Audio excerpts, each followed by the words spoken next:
गांव के एक पुराने घर में 10 साल की तनु गर्मियों की छुट्टियां बिताने आई है, पर उसे नहीं पता इस बार की छुट्टियां कुछ खास होने वाली हैं।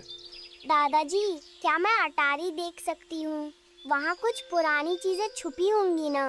हाँ, लेकिन ध्यान रखना, अटारी पुराने रहस्यों से भरी हुई है। तनु सीढ़ियां चढ़कर अटारी में पहुंचती है। धूल मकड़ी के जाले, पुरानी किताबें और एक पुराना जंग लगा लंच बॉक्स। ये क्या है? बहुत पुराना लगता है। शायद किसी जमाने का खजाना।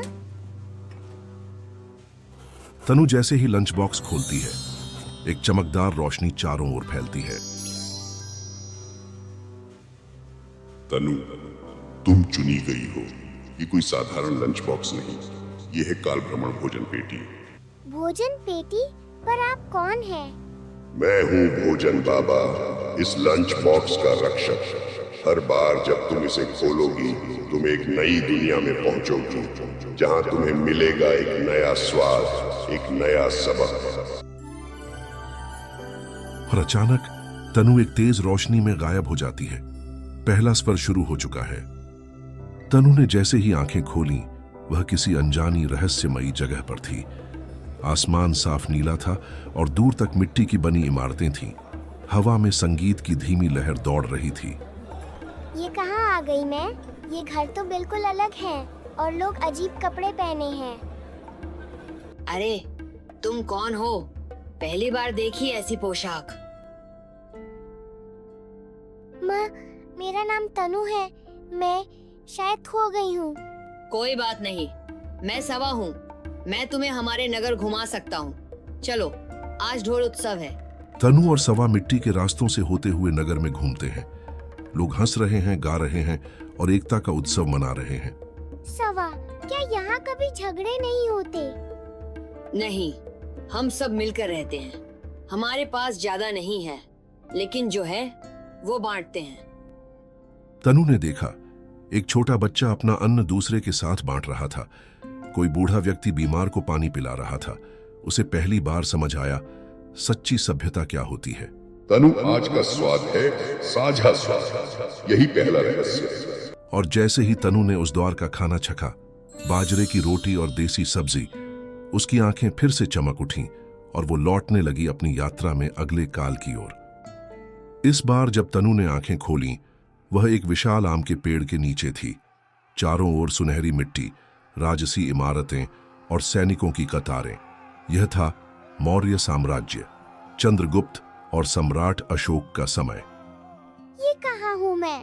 ये लोग तलवारों के साथ क्यों खड़े हैं?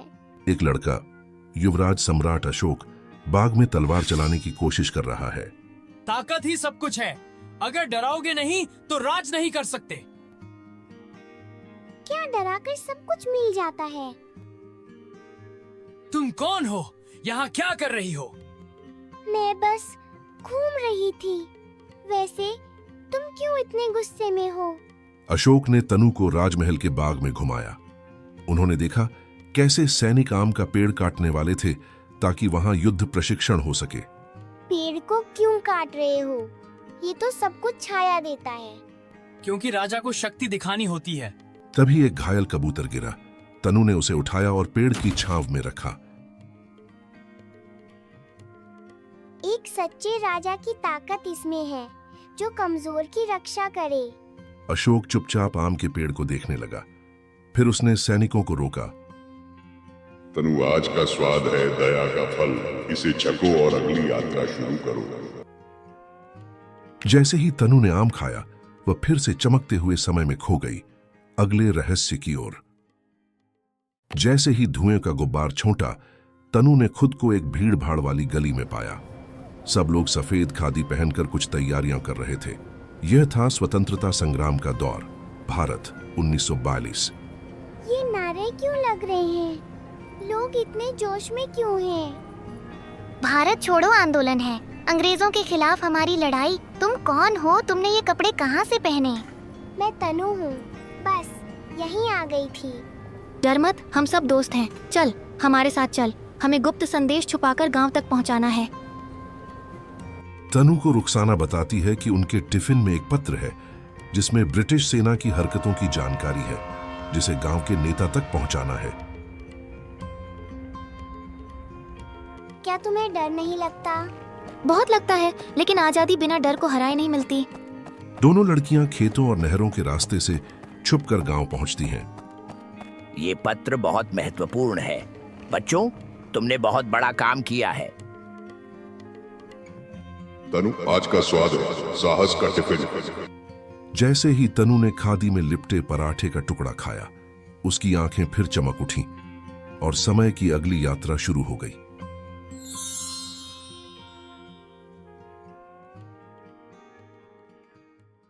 तनु ने जब अगली बार आंखें खोलीं तो उसके चारों ओर सब कुछ चमकदार और चौंकाने वाला था। उड़ते हुए वाहन, बोलती हुई मशीनें और आसमान से झांकते हरे टावर, यह था भारत का भविष्य। ओहो, यहाँ तो बिल्डिंग पेड़ जैसी लग रही है। और वो बोलने वाला कुत्ता था क्या? नमस्ते, मैं बाइटू बायो इंटेलिजेंट ट्रस्टेड यूनिट। क्या आप पहली बार समय यात्रा से आई हैं? हाँ, और तुम बहुत प्यारे हो। अरे, नए मेहमान का स्वागत है। मैं आयुषा हूँ, ग्रीन शेफ। क्या भूख लगी है? बहुत, पर तुम पेड़ों से खाना उगाकर सीधे बना रही हो। हाँ, अब हम हरित टावरों में बिना मिट्टी के पौधे उगाते हैं और एआई से खाना बनाते हैं बिना गैस या आग के। तनु ने देखा, हरित तकनीक से खाना बन रहा था। फल की पत्तियां खुद खुल रही थीं, बॉटल से पानी की बूंदें गिर रही थीं और हवा से बिजली बन रही थी। आज का विशेष भोजन है संवेदनशील सुपर सलाद। इसमें है पोषण, भावना और स्थिरता। तनु, आज का स्वाद है भविष्य की समझ। जैसे ही तनु ने सलाद का पहला निवाला लिया, हवा में एक रंगीन चक्र बना और वह अगले अनुभव की ओर बढ़ गई। तनु हवा में तैरती हुई एक बार फिर अपने दादाजी के पुराने घर के अटारी में उतरी। चारों ओर वही धूल, वही बक्से, पर कुछ तो बदला हुआ था।